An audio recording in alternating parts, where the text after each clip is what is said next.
Boa noite, povo do meu Brasil. Uma aulinha rápida sobre Guerra Fria, trabalhar só com os conceitos mesmo. Não vou me aprofundar em eventos, em conflitos que aconteceram, vou só mesmo dar uma pincelada sobre o que foi a Guerra Fria, os principais conceitos e assim por diante. Bom, já que na nossa primeira página eu trago para vocês algumas das características principais do, do movimento, né, conhecido como Guerra Fria, que foi a bipolaridade global.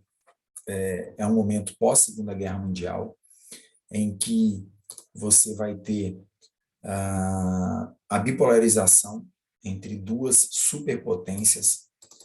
Que duas superpotências são essas? Estados Unidos de um lado e União Soviética de outro, né? Então você vai ter o bloco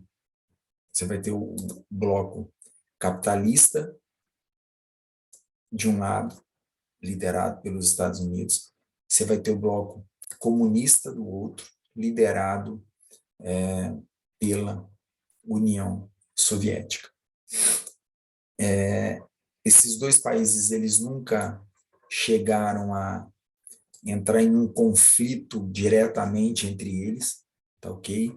O que nós tivemos, o máximo que nós tivemos foram momentos de conflitos indiretos. Existia até um ditado na época, existia uma fala na época que dizia o seguinte: Guerra Fria, guerra improvável, paz impossível. Por quê? Porque essa bipolaridade global significava dizer que, de um lado, você ia ter um bloco na direita, que é o bloco capitalista, liderado pelos Estados Unidos, e um bloco à esquerda, comunista, liderado pela União Soviética. E essas duas superpotências, elas nunca chegaram de fato a um conflito bélico direto entre elas. Por que o motivo para isso? Porque muito provavelmente, se elas tivessem se enfrentado de forma bélica e direta, certamente eu não estaria aqui agora dando essa aula para vocês. O mundo provavelmente teria tomado um outro rumo, porque se você pegasse o poderio bélico, militar, nuclear, tanto de Estados Unidos quanto União Soviética, a capacidade bélica deles seria suficiente para destruir o planeta mais de 20 vezes. Aquela coisa que a gente vê em filme, né, do apocalipse final, do fim do mundo, fim dos tempos.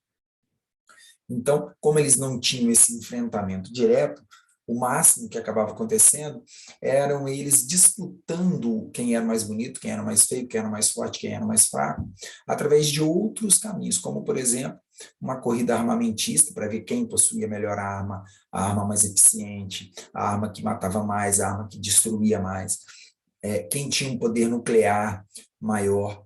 Estados Unidos sai na frente, porque ainda na Segunda Guerra Mundial eles vão mostrar para o mundo sua potência nuclear, né, com as bombas de Hiroshima e Nagasaki.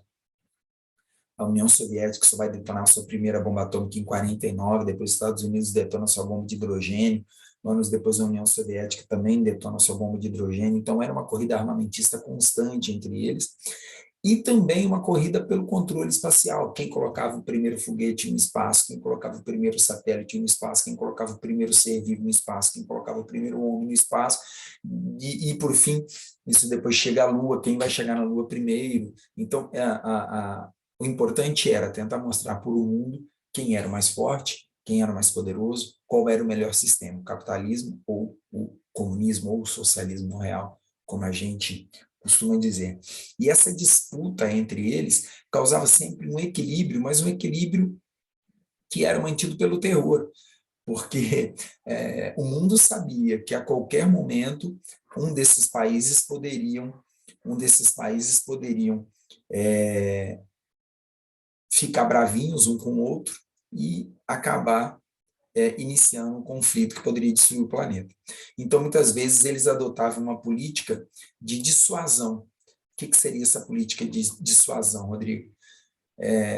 Uma política assim de, olha, não faça isso, porque isso pode causar tal consequência para você. E eles iam jogando e fazendo essas jogadas, blefando um, blefando o outro, e assim vai. Partiam para um conflito ideológico muito forte, sempre tentando mostrar que o meu regime capitalista é melhor do que o seu regime socialista. Então, isso era constante entre eles, né? E conflitos bélicos de verdade acabavam não acontecendo, como eu disse, entre as duas superpotências. Os conflitos bélicos muitas vezes eram travados entre os seus aliados, que geralmente eram os chamados países de terceiro mundo. Porque durante a Guerra Fria você vai ter uma divisão mais ou menos assim. Primeiro mundo, países capitalistas desenvolvidos. Segundo mundo, países comunistas ou socialistas. Terceiro mundo, países capitalistas subdesenvolvidos, ou como hoje a gente chama, em desenvolvimento. Então, a disputa entre eles, em sua grande maioria das vezes, acabava acontecendo dessa forma. Em outros cenários, como foi a Guerra da Coreia, como foi a Guerra do Vietnã, né? Como foram outros conflitos, a própria questão da Revolução Cubana, a Revolução Chinesa, e assim por diante. Nesse mapinha, a gente tem uma ideia mais ou menos de como o mundo europeu fica dividido pós-Segunda Guerra Mundial. Os aliados dos Estados Unidos em verde, né? Os aliados americanos em verde, os aliados soviéticos em vermelho. E esse mundo, é interessante a gente destacar, ele vai ficar dividido pós-Segunda Guerra Mundial, porque durante a Segunda Guerra Mundial, esses rivais da Guerra Fria se uniram para combater um regime que causava medo, que causava terror a todo mundo, que eram as potências do eixo, que eram os regimes nazifascistas, né, que causaram tanto temor, que causaram tantas atrocidades dentro do planeta. Estados Unidos e União Soviética lutaram lado a lado para combater esse terror. Lutaram lado a lado para destruir o mal do nazismo e do fascismo e dos regimes totalitários. Eram aliados. Pós-Segunda Guerra Mundial é que eles começam a disputar espaços, né? Porque, literalmente, a existência de um seria a negação do outro. A existência do capitalismo seria a negação do comunismo. A existência do comunismo, a negação do capitalismo. Né? Então, eles passam a exercer essa disputa. Se durante a guerra eles lutaram junto para destruir Adolf Hitler e seus seguidores, pós-Segunda Guerra, eles vão travar uma disputa ferrenha por quem é o mais forte, quem é o mais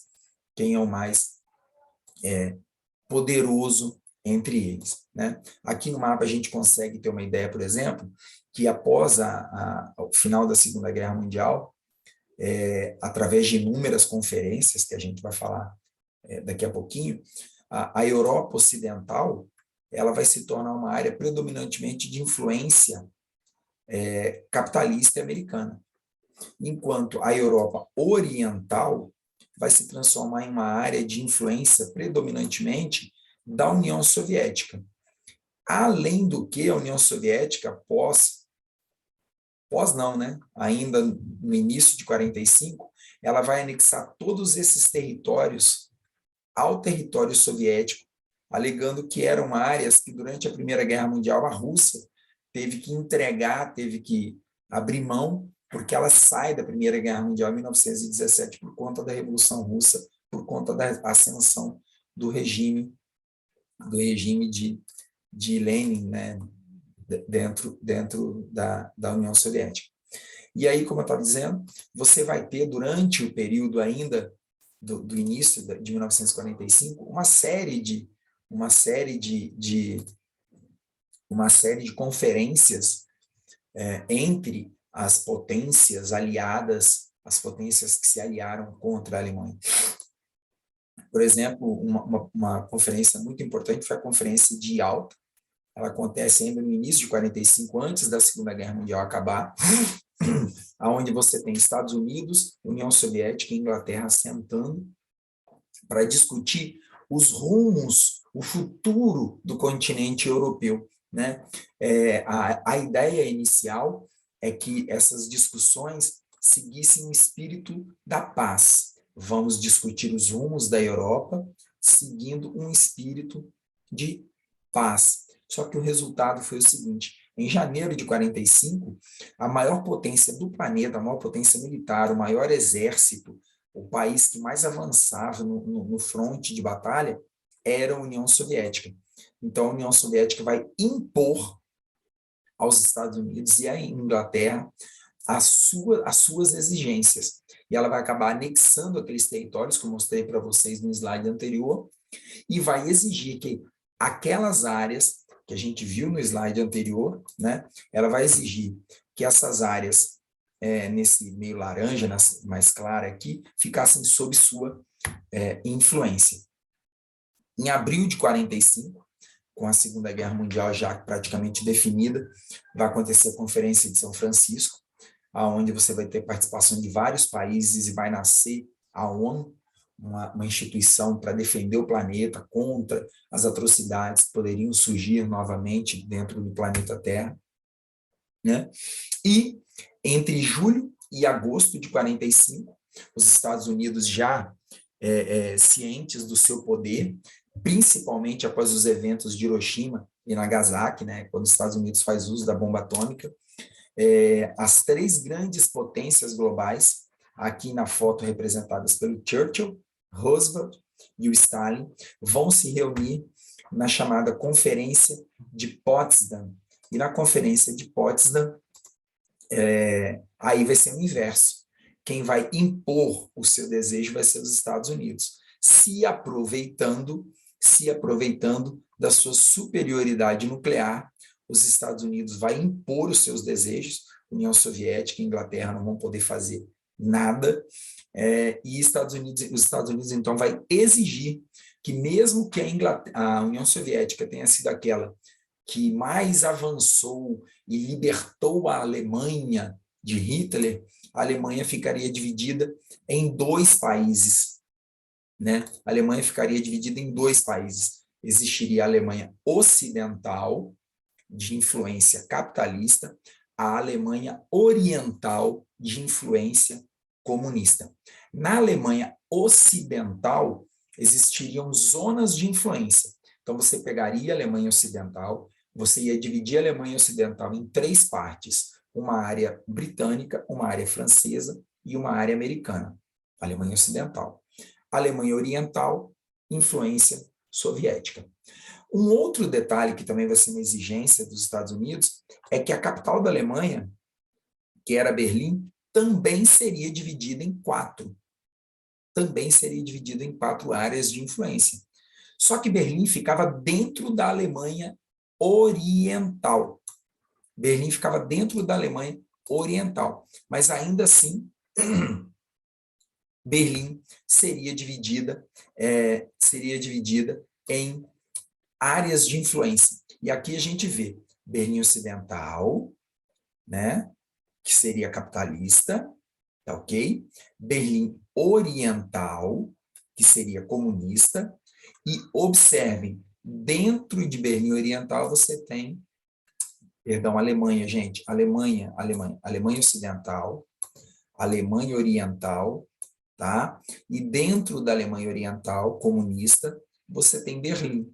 E Berlim, a gente puxa aqui, a gente puxa para cá, Berlim ficaria dividida, assim como a Alemanha, em uma área de influência comunista, uma área de influência francesa, capitalista, uma área de influência inglesa, capitalista, e uma área de influência americana, capitalista também.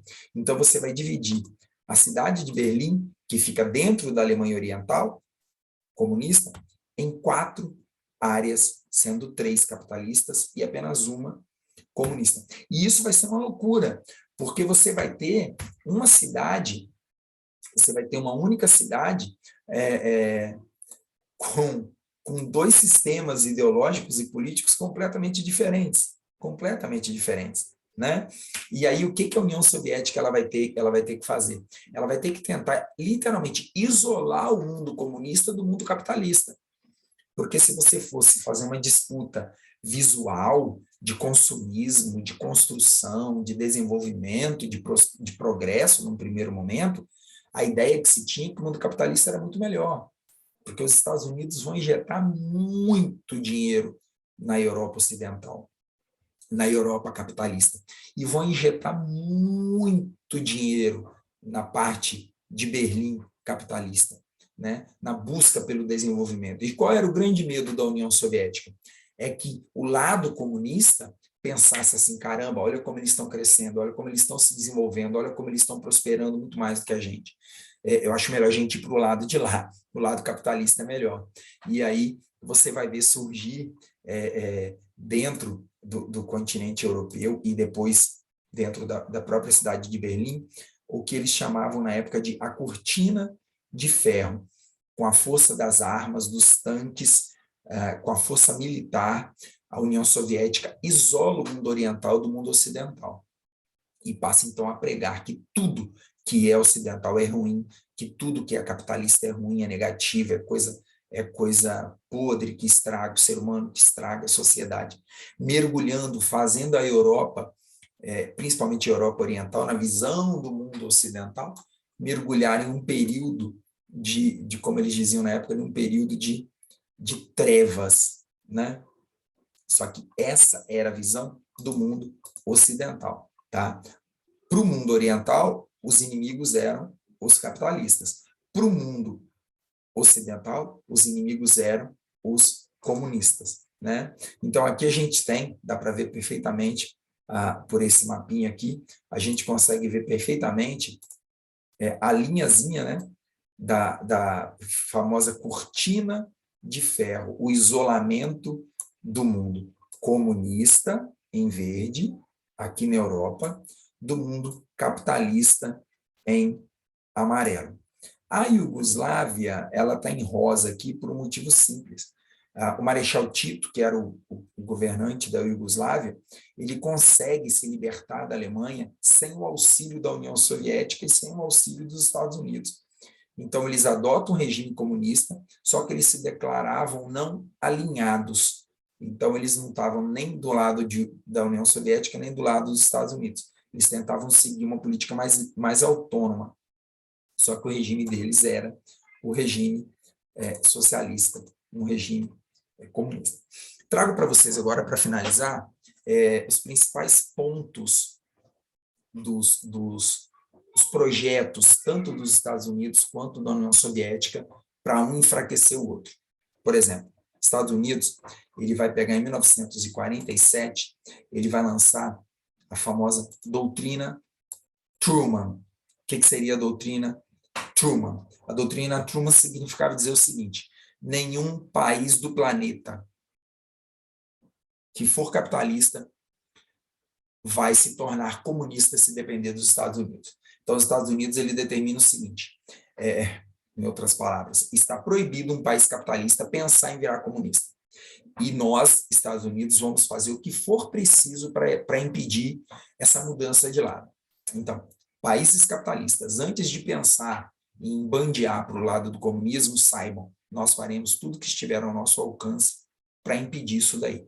Essa vai ser a doutrina Truman. Se a gente tiver que usar dinheiro, a gente usa dinheiro. Se a gente tiver que usar política, a gente usa política. Se a gente tiver que usar força bruta, a gente usa a força bruta. Dentro dessa doutrina Truman, eles vão lançar, por exemplo, o Plano Marshall, que era um plano de ajuda econômica a todos os países capitalistas, principalmente os países europeus. Eles vão injetar milhões, bilhões de dólares para que os países europeus consigam se reconstruir. Eles não vão ajudar apenas militarmente. Em 49, eles também vão criar uma aliança militar, do tipo assim, a gente vai se reunir, vai fazer um clube, e se algum país comunista tentar mexer com a gente se une para se defender. Eles criam a OTAN, a Organização do Tratado do Atlântico Norte, os países capitalistas unidos militarmente contra o comunismo. Né? E essa coisa da caça, do ódio ao comunismo, ela vai ficar tão forte, tão grande, que dentro dos Estados Unidos, a gente vai ver surgir na década de 50 o macartismo, que era literalmente uma caça às bruxas. Os americanos caçando e perseguindo a todos que eles imaginassem que poderia ter algum envolvimento com o comunismo, né? E essa coisa ficava terrível, porque um vizinho, só porque não gostava do outro, denunciava dizendo que o cara era comunista. O cara muitas vezes acabava sendo preso, torturado, perseguido, outras vezes não, realmente eram espiões, e aquela coisa que a gente vê de filme, da KGB e da CIA, do espião dali, do espião de cá, da contra-espionagem, e assim vai. Indico até para vocês um filme, Salt, com Angelina Jolie, um filme muito bacana, que mostra muito bem essa questão da espionagem, etc, etc e tal.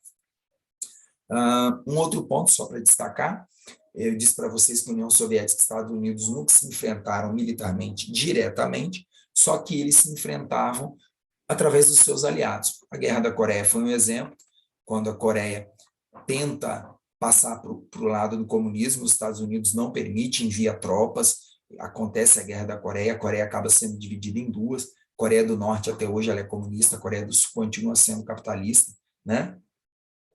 E os Estados Unidos que criam um verdadeiro cordão sanitário para tentar impedir o avanço e o desenvolvimento dos países comunistas. Bom, cada um vai fazer aquilo que está ao seu alcance para enfraquecer o outro, né? Aqui são alguns números de como os Estados Unidos investem dinheiro pesado no continente europeu para conseguir desenvolver, para conseguir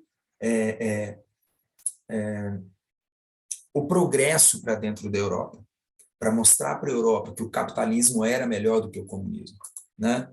As propagandas que os americanos faziam, os super-heróis americanos, se vocês começarem a observar, todo super-herói americano, a sua grande maioria, ele tem nos seus uniformes, muitas vezes, a cor da bandeira americana.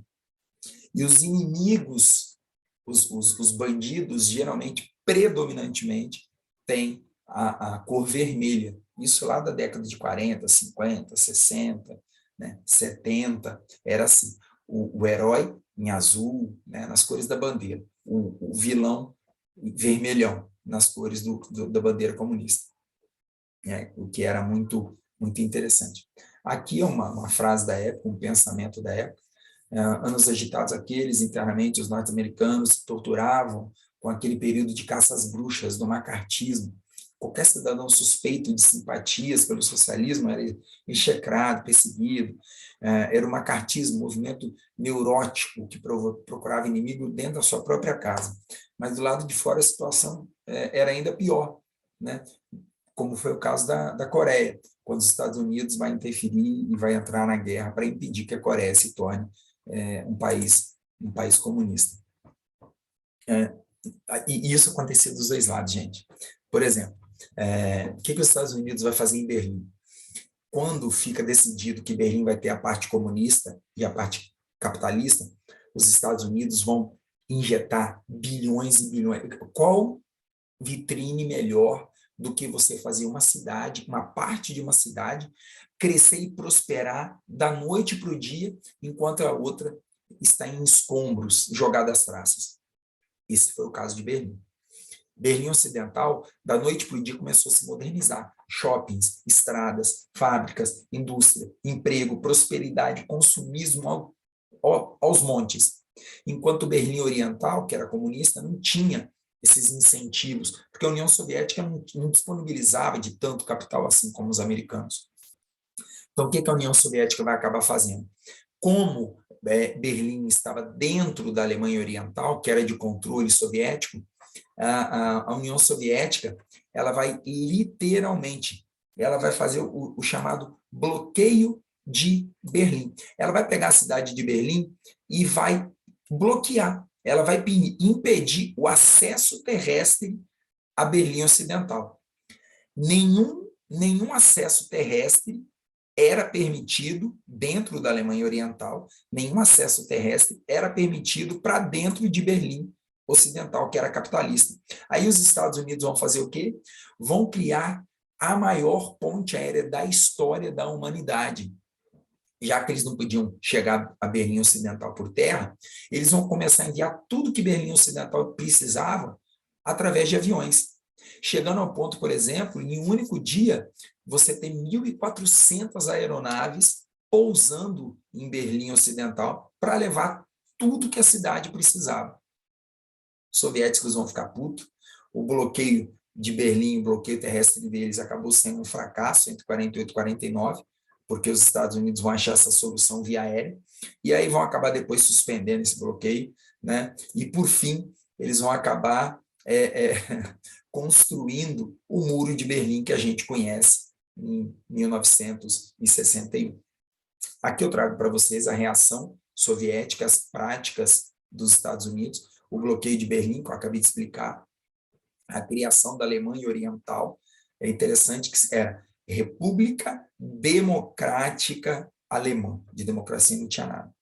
Se os Estados Unidos tinham o plano Marshall, que era um plano de ajuda econômica para os países capitalistas, a União Soviética tinha o Comecon. O que era o Comecon? Era uma espécie de plano Marshall, só que ao invés deles ajudarem com dinheiro para a reconstrução dos países, para o desenvolvimento dos países, eles ajudavam com tecnologia, eles ajudavam com peças, com máquinas, eles ajudavam comprando a produção dos países comunistas para dar esse apoio que os países comunistas necessitavam. Como eu disse, a pressão atômica dos Estados Unidos vai durar até 49 só, porque em 49 a União Soviética detona sua primeira bomba atômica. Em 51, os Estados Unidos vão detonar sua primeira bomba de hidrogênio, a União Soviética só vai detonar em 54, então essa era uma corrida armamentista muito forte. Se os Estados Unidos havia criado a OTAN, que era a aliança militar deles, a União Soviética vai criar o Pacto de Varsóvia, que era a versão da OTAN do lado comunista. Então você tem a OTAN do lado capitalista, você tem o Pacto de Varsóvia do lado comunista, né? E o Muro de Berlim, o famoso Muro de Berlim, que foi uma forma que a União Soviética tentou de isolar Berlim oriental, comunista, de Berlim ocidental, capitalista. E um outro ponto interessante foi a crise dos mísseis cubanos em 1962. Os Estados Unidos ele havia construído bases de lançamento de mísseis em território turco. A União Soviética, em resposta a isso, tentou construir bases de lançamento de mísseis em Cuba, que havia adotado o regime comunista na década de 50. Os Estados Unidos, em hipótese alguma, vai permitir uma base de lançamentos de mísseis soviéticos dentro do continente americano. Então, os Estados Unidos bloqueou a ilha de Cuba para qualquer tentativa de contato da União Soviética. Por alguns dias, o mundo inteiro temeu, ficou com medo de que uma guerra atômica pudesse acabar acontecendo por conta dessa coisa toda. Estados Unidos e União Soviética depois acabaram entrando num consenso, guerra improvável, paz impossível. E Estados Unidos vai concordar em desativar suas bases de lançamento na Turquia, e a União Soviética concorda em desativar as suas bases de lançamento em território cubano. E aqui é uma estruturazinha rápida, né, e básica para vocês entenderem dessa bipolaridade. Você tinha um plano Marshall, que era ajuda econômica do capitalismo, você tinha o Comecon, que era ajuda tecnológica, bélica do comunismo. Você tinha a OTAN, que era ajuda, que era o pacto militar do capitalismo, você tinha o Pacto de Varsóvia do lado do comunismo, né? Então, era basicamente isso. Eu espero que vocês tenham entendido. Se tiverem alguma dúvida, quiserem perguntar alguma coisa, quiserem saber de algo mais, é só deixar aí nos comentários, ou fiquem à vontade para perguntar, que eu ou minha esposa, que também é professora de História, vamos responder a tudo que vocês precisarem com o maior prazer. Muito obrigado, tenham uma ótima noite, um ótimo dia, uma ótima madrugada, um ótimo fim de semana, um ótimo fim de ano, que Covid vai embora e a gente tenha a nossa vida de volta. Valeu, gente.